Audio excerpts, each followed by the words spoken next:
อีหล่าอายุเจ้าจักปีเลยอีหล่าบ่จื้อเอาไว้จับเอาไว้อันนี้คือเฮือนรุ่นเก่าเลยได้นี่แบบนี้เห็นบ่มุงใบตองคอมุงหญ้าแบบ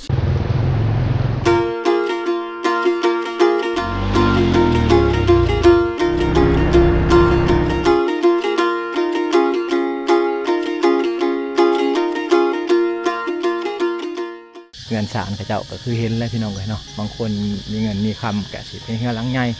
บางคนบ่มีกะเฮือนหลังน้อยบางคนพอที่ว่าโฮมทรัพย์สินได้กะสิเป็นไม้แบบสิไม้แบบสิเพิ่นจะบุกขายนะไม้แบบสิจะบุกขายเขาจะเอาไว้เฮ็ดเฮือนเฮ็ดซ่านกับเจ้าพี่น้องเอาไว้ให้ดูให้ร้านเขา เบิ่งยังเจ้านะเบิ่งยังฟังเพลงบ่ ฟังเพลงว่าได้ไปให้ไปชวนพ่อแม่ฟังเพลงเฮือนสารเพิ่นอันนี้เฮือนเจ้าบ่บ่แม่นเฮือนเจ้าหลังใดเฮือนเจ้าหลังพุ่นโอ้อันนี้เฮือนไผจ้ะเฮือนผู้นี้เอาน้องให้พี่น้องอยู่เฮือนบ่ได้ไปให้นะบ่ได้ไปให้บ่ไปบ่ให้ช่วงใดไปให้บ่ได้ไปมื้อนี้พักพากันพักเรานี่บ่อายเป็นใดผู้นี้นะอายแห้งเลย เราจนบิดเข้าไปในเลยเอาอันนี้คือเฮือนเพิ่นพี่น้องเฮือนหลังนี้นี่อยู่กัน2-3 คน5-4 คนนะเป็นเฮือนที่ว่าเพิ่นสร้างครอบครัวใหม่ยังบ่มีเงินมีคำก็อยู่แบบสิไปก่อนผู้มีดินมีดอนหลายๆเขาก็เกี่ยมที่จะเฮ็ดเฮือนหลังใหม่นะผู้ที่ยังบ่ทันมีก็ยังบ่ทันได้เฮ็ดพี่น้องเลยเนาะส่วนนี้จะเป็นส่วนที่ว่าเขาเจ้าสร้างครอบครัวใหม่ทั้งหมดเลยนะอันนี้เป็นเฮือนทั้งหมดเลยพี่น้องเฮือนทั้งหมดเลยโมเมนต์เฮือนครัวนะอยู่เทิงจะเป็นเฮือนครัวพร้อมเป็นเฮือนพร้อมหวังนอนพร้อมจุดนี้ก็คือจุดที่ว่าเขาจะตำเขายามเช้าๆเขาจะเห็นเขาตำเขาอยู่นี่พี่น้องเนาะเห็นเขาตำเขาอยู่นี่โอ้เห็นบ่ผู้ที่ว่ามีเงินเนี่ยเขาก็เกี่ยมไม้ไว้เกี่ยมตีนเสาแบบซีไว้เพราะว่าจะสร้างเฮือนในอนาคตเขาซื้อปลาไว้นี่ก็ย้อนว่าย่านราคามันขึ้นเขาจึงซื้อปลาไว้พี่น้องเนาะเงินสารเพิ่นสบายดีสบายดีสบายดี บ่ได้ไปให้อยู่เฮือนเนาะมื้อนี้คือให้นะลูกคือให้แล้วคือให้แล้วแล้วก็บ่ได้ไปพักผ่อนอยู่เฮือนอยู่ซ่าน เอาลูกเอาหลานอันนี้หลานเจ้าบ่โอ้อันจักปีแล้วบ่จื้อ ลืม คนบ่จื้อเนาะโอ้ทางนี้อันนี้เพื่อนแบบที่เขาเจ้าสั่งครอบครัวใหม่บอกเขาอยู่แบบนี้ลังน้อยๆนี่โอ้อยู่จักปีแหละประมาณนี้ป่ะโอ้เขายังบ่มีเงินเห็นเฮือนเนาะโอ้โอ้ไห่สวนกับโบราณคือเห็นพี่น้องเนาะบางครอบครัวเด้ออันนี้เป็นชีวิตตัวจริงอยู่ในเขตชนบทลาวเฮานะบางคนจะมีเฮือนหลังใหญ่บางคนจะมีเฮือนหลังน้อยย้อนว่าเศรษฐกิจครอบครัวแตกต่างกันบางคนมีไห่มีสวนกะสิพอมีพออยู่พี่น้องบางคนบ่มีไห่มีสวนเนาะมาอยู่ตำลังกระเจ้าก็จะอยู่แบบสิไปก่อนมีกับมีสวนมีไห่น้อยพี่น้องเลยทั้งเขตนี้ส่วนหลายเขาเน้นเหตุการณ์กสิกรรมนะแต่ส่วนหลายมีเลี้ยงสัตว์มีเห็ดไห่เห็ดสวนทั้งหมดเลยพี่น้องเนาะฉะนั้นในเฮือนซ่านกระเจ้าจะเป็นแบบนี้ผู้ที่ว่ามีแน่กะสิได้เฮือนหลังใหญ่ผู้ที่ว่าบ่มีแน่กะสิได้เฮือนหลังน้อยพี่น้องเนาะคือเห็นเนี่ยอันนี้คือความเป็นจริงอยู่ในเขตชนบทลาว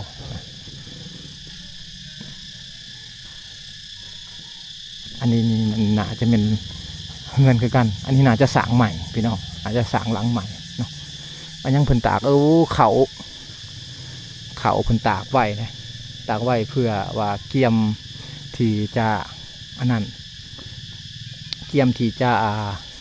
เอาไว้ตำต้นแรงพี่น้องเนาะเขาให้แน่ตัวนี้เขาให้เขาเจ้าเม็ดบักใหญ่ๆอย่างนี้เลยชาวบ้านเขาจะห้องว่าโดยสไลด์จะเป็นเขาให้แต่ว่าโดยเนี่ยจะเป็นเขาหน้าพี่น้องเขาอย่างลุ่มๆลงไปเนี่ยก็ออกไปหวังชาวบ้านเขาเจ้าใส่น้ำนะเป็นหวังที่เขาใส่น้ำกันพี่น้องเมื่อก่อนคนในเขตนี้ส่วนหลายเขาเจ้าจะปลูกต้นกระบองแบบ4 หลายพี่น้อง ต้นกระบองมันสิเขาเจ้าจะเอาไว้เห็ดหัวเฮือนเขาจะปลูกแบบนี้ไปเดี๋ยวเมื่อก่อนแต่มาในปัจจุบันเนี่ยก็บ่ได้ปลูกแล้วพี่น้องก็ปะไว้เป็นต้นกระบองเพชรเอาไว้กันพวกสัตว์ป่าต่างๆพี่น้องเมื่อก่อนทางเขตนี้บ่มีไฟฟ้าเด้บ่มีน้ำประปาบ่มีสัญญาณโทรศัพท์พี่น้องเนาะบ่มีน้ำบาดอกบาดาลต่างๆส่วนหลายเขาจะปลูกต้นกระบองเพชรนี่แหละใส่เฮือนใส่ซ่านเขาเจ้าเพื่อว่าจะไว้เห็ดหัวกันหมดสัตว์หาย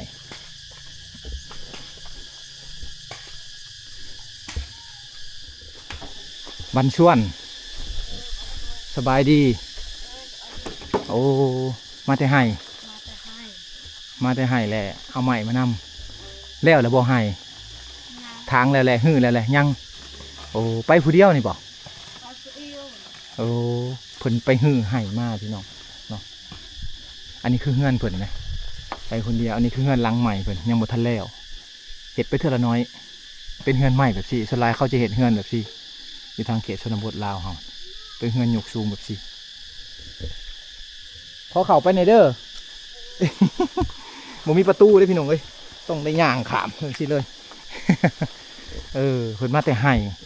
แบกฟืนมานำอันนี้คือฟืนเพิ่นฟืนนี่เข้าไว้หนึ่งเขาดังไฟหนึ่งเขาต่างๆเขตชนบทลาวเฮานี่ส่วนหลายเพิ่นจะบ่ใส่แก๊สหุงต้มจะบ่ได้ใส่ถ่านนะเอาฟืนแบบสิเลยเนาะเอาฟืนมานำ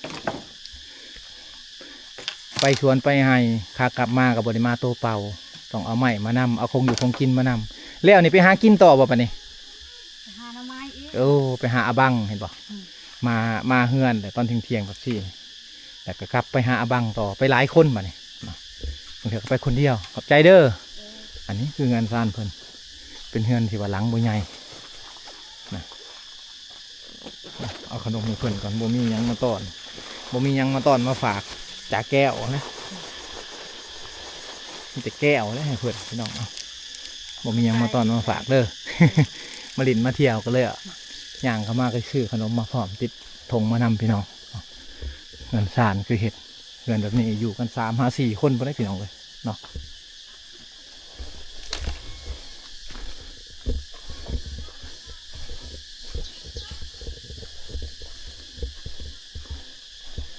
เห็นบ่เด็กน้อยในเขตชนบทหูจักเขตเวียกเขตงานนะผัดเข่าทาพ่อทาแม่นี่ข้าเจ้านี่จะเฮียนหูในการเห็ดกิจกรรมต่างๆในเฮือนในซานข้าเจ้าหลักๆก็คือการพัดเข่าเนาะการพัดเข่าการตำเข่าการหนึ่งเข่าเป่าไฟต่างๆก็จะเป็นเด็กน้อยผู้ยิ่งอยู่ทางเขตนี้เป็นคนเห็ดพ่อกับแม่ผู้เป็นเอื้อยจะไปให้ไปสวนหรือว่าผู้เป็นอ้ายจะไปให้ไปสวนแต่ว่าเขานี่จะได้ผู้ที่ว่าอยู่เฮือนว่าเป็นเขาเจ้าดอกผู้ที่ว่าอยู่เฮือนก็ได้เฮ็ดเวียกแทนพ่อแทนแม่เขาเจ้าอายุ7 ปีขึ้นไปจะได้เฮียนหูการเฮ็ดเวียกเฮือนเวียกชานต่างๆแม่นผู้ยิ่งอยู่ในเขตชนบทหรือว่าสร้างครอบครัวไปเขาก็จะได้เฮ็ดแทนปู่แทนย่าเขาเนาะฉะนั้นทางเขตนี้เขาจะเฮียนการตำเข่าสบายดีล่ะบันชวนอายุเจ้าจักปีแล้วบ่จือตำนางจ่าแก้วเขาเหี่ยใช่เนาะมาจ่าแก้วจักปีแหละเจ้าบ่จือโอ้บ่จือขอบใจเลยลูกขอบใจต้องเรียนหูต้องได้สอนเอาลูกเมาขอบใจลูกผู้นั่นกันผัดเข่าชะเอ้ย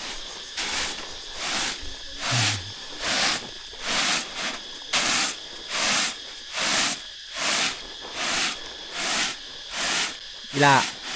อายุเจ้าจักปีเลยอีลาบ่จื้อแล้วลูกขนมจ่าแก้วอันนี้ด้วยสไลด์บ่เขาให้บ่เขาให้พี่น้องแม่นทั้งหมดเลยนะเขาจะเห็ดแทนพ่อแทนแม่เขาแม่นทั้งหมดเลยต้องเห็ดให้แล้วก่อนพ่อก่อนแม่มากพี่น้องเนาะ ฉะนั้นพ่อแม่นี่จะบ่ได้กินข้าวแล้วแต่ว่าเขาจะบ่เฮ็ดทุกๆมื้อถ้าบ่ได้ไปโรงเรียนมื้อได้พักบ่ได้ฟ้าวไปใช้ก็ต้องได้เฮ็ดเวียกแทนพ่อแทนแม่อยู่เฮือนอยู่ซ่านพี่น้องเนาะการนี่คือกิจวัตรประจำวันของเขาเด้อพี่น้องคือการเรียนรู้ในการเฮ็ดกิจกรรมในครอบในครัวของเขาเองพี่น้องหลังจากไปโรงเรียนมาแล้วก็ไปตักน้ำแน่มาพัดเขาแน่มาตำเขาแน่พี่น้องเนาะก็คือเด็กน้อยผู้ยิ่งอยู่ทางเขตชนบทส่วนเป็นผู้ชายเขาจะไปไห่ไปสวนเนาะไปทางป่าทางดงไปฮือไห่ซอยพ่อซอยแม่หน้าที่ของผู้ชายนะคือไปเห็ดบอกเห็ดเวียกหับจ้างต่างๆก็เป็นหน้าที่ของผู้ชายส่วนผู้ยิ่งนี้บางเถื่อเขาไปหับจ้างแน่บางเถื่อเขาก็เห็ดไห่เห็ดสวนแน่พี่น้อง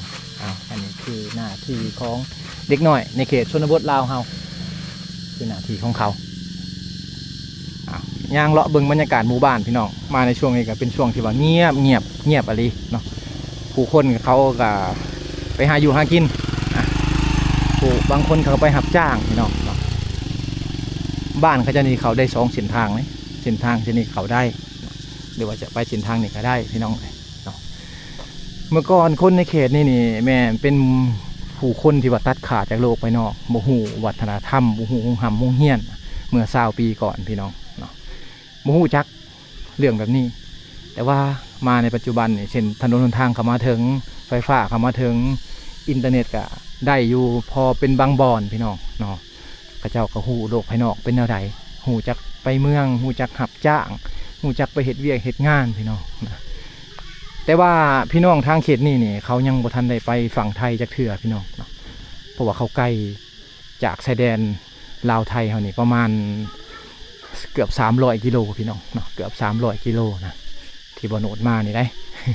บ่โนดก็อยู่แต่ในเมืองพุ่นแหละพี่น้องขับรถมาฮอดพี่เกือบว่า300 กิโลพี่น้องจึงมาฮอดพี่อยู่ทางเขตนี่แม่นเขาเจ้าจะเห็นไห่เห็ดสวนแล้วก็เลี้ยงสัตว์ไปพร้อมการเกษตรของชาวบ้านเขาซื้องัวมานี่คู่หนึ่งพี่น้องเนาะไม่เห็ดคอกไว้เลี้ยงไว้แต่ก็ได้ลูกปีละ1 โตพี่น้องเริ่มแพร่ไปก็ได้ขายบัดทางเขตนี้แม่นเขาเจ้าจะเริ่มต้นจากศูนย์ทั้งหมดเลยเวลาสร้างครอบครัวใหม่เขาจะพ่อแม่เขาจะซอยได้แต่บางเทื่อนะบางอันก็ซอยบ่ได้เขาต้องได้เฮ็ดเองเป็น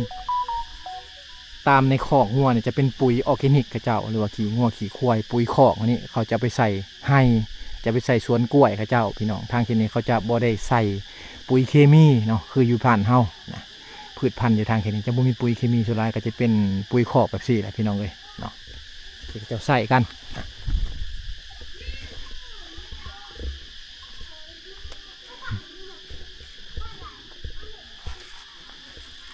โอ้เอาน้องอยู่เฮือนบ่ได้ไปใส่กันน้องชายจะบ่ เราบ่เข้าใจอายส่วนหลายจะอายกล้องแต่ส่วนหลาย โอ้งานสานเป็นแบบนี้ทั้งหมดนะงานสานเป็นพี่น้องสบายดี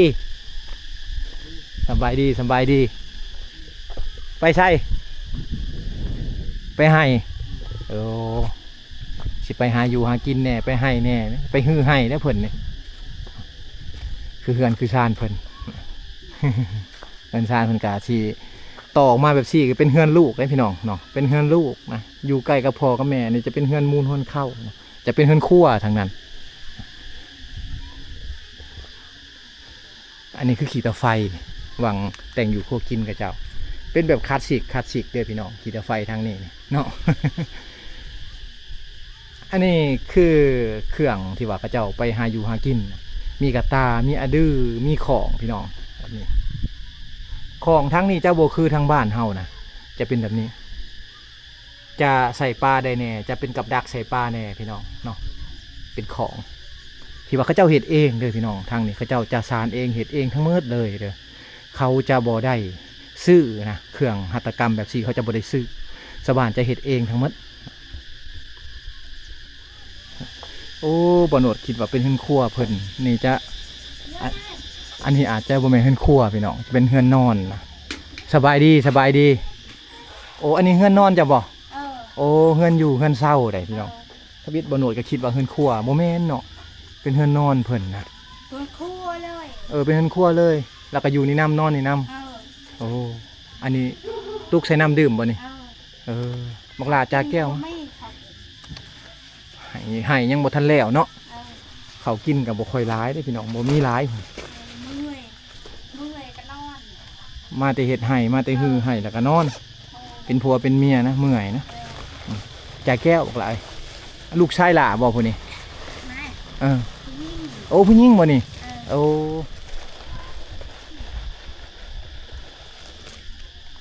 จ่ายแก้ว เอาไว้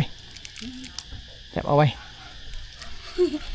เอาอันเดียวบ่ได้เด้เอาหมดเหี้ยละ ทับใจไปบ่ ขอบใจเด้อ เนี่ย อันนี้คือเฮือนนอนเพิ่นพี่น้องวางให้แตงอยู่โคกินกันอยู่นี่ได้นี่เห็นบ่เป็นเตาไฟเพิ่นอยู่นี่เลย น้ำดื่มเพิ่นนี่เพิ่นจะใส่ตุกแบบนี้เป็นตุกน้ำมันเป็นตุกน้ำมันพืชตุกน้ำมันเครื่องพี่น้องล้างดีๆแล้วเอาไปใส่น้ำดื่มน้ำกินเลยน้ำดื่มไปเอาอยู่ใส่ อยู่ที่ ห่วย คนเดียวอยู่ที่ไหน ห่วยอันนั้นบ่เซ่อันนั้นบ่เข้าห้องหยังก่อปะห่วยสิปะนวลบ่มีหยัง ว้าวดาวเต้าตารางเยอะตาราง บ่ฮู้ โอ้โห เอาไปก่อนเด้อ เออ โดย ใจเด้อ โดย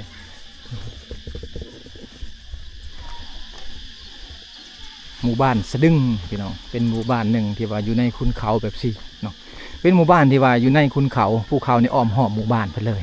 เป็นหมู่บ้านดั้งเดิมของคนในชนเผ่าบรูชนเผ่าตุรีนะจะเป็นหมู่บ้านที่ว่ายังคือว่าถึงยังถูกข์ยากพี่น้องเนาะจะมีเฉพาะบางคนเท่านั้น ผู้รุ่นเก่ารุ่นแก่เนี่ยก็มีแน่ผู้ที่สร้างครอบครัวใหม่เนี่ยก็บ่มีพี่น้องเลยเนาะอันนี้จะเป็นเฮือนซานรุ่นเก่าเพื่อนเฮือนซานแบบเก่าๆเลยแบบนี้เฮือนซานรุ่นเก่าเพื่อนพี่น้องเนาะจะเป็นแบบนี้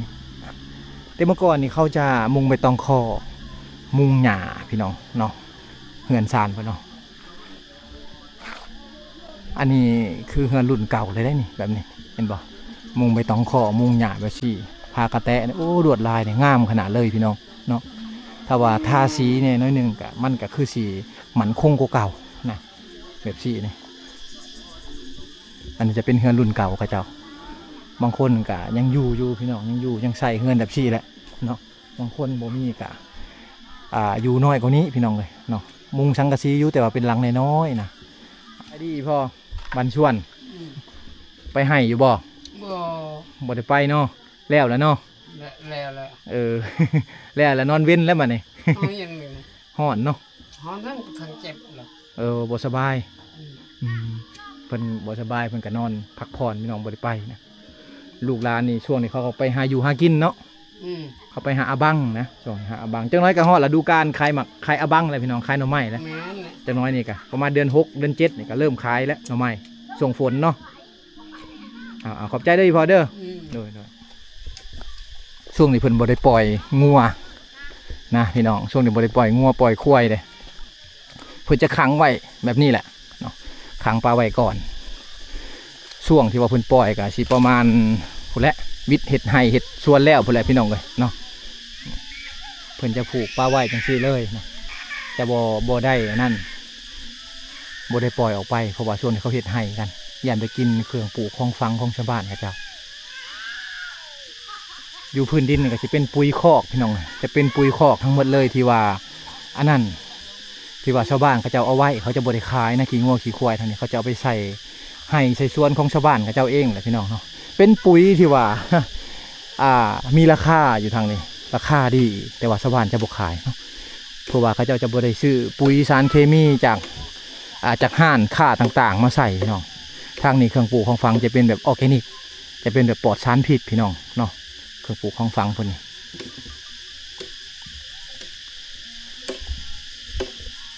บ้านชวนนี่แม่เอ้ยอยู่กับอาเจ้าบ่จ่าแก้วเจ้าเอ้ยก้อนนี่คือลูกเจ้านี่คือหลาน ล้าน อีแม่นี่อยู่กับหลาน บ่อยู่คนเดียวเฮา โอ้อันนี้อาเจ้าอันแหละ เราอยู่กับหลานเราอยู่กับหลานเราเอาลูกเอาหลานผู้เป็นลูกเล่านี่ ล้านอยู่ เขาไปหาอยู่หากินแล้ว คนเดียว ล้านลูกเราก็อยู่เอาหลานอยู่เฮือนอยู่ซ่านเนาะอันนี้เฮือนจ้านเจ้าเฮือนเฮาเฮือนเขาเฮ็ดให้เขามาซอยเรือ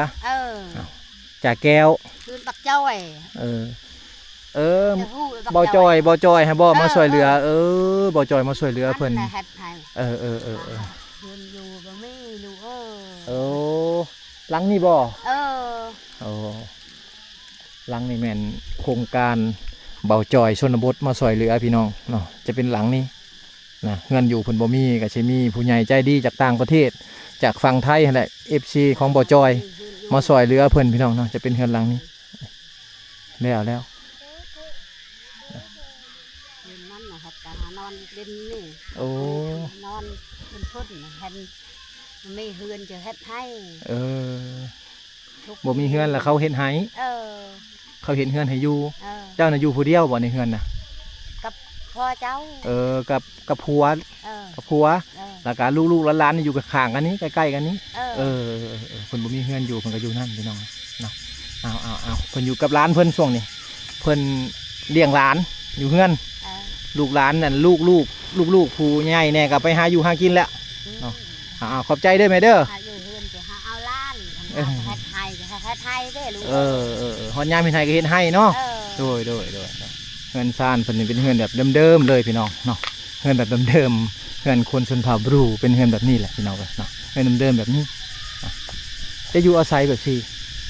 อยู่แบบท่ามกลางธรรมชาติพี่น้องอยู่แบบท่ามกลางธรรมชาติเฮือนหลังน้อยๆแบบนี้อยู่กันหลายๆคนเลยพี่น้องเป็นลูกแน่เป็นผัวแน่เป็นหลานแน่อยู่นำกันหลายๆคนแบบนี้เลยทางเขตนี้จะเป็นหมู่บ้านที่ว่ายังมีคนทุกข์คนยากหลายพี่น้องเนาะ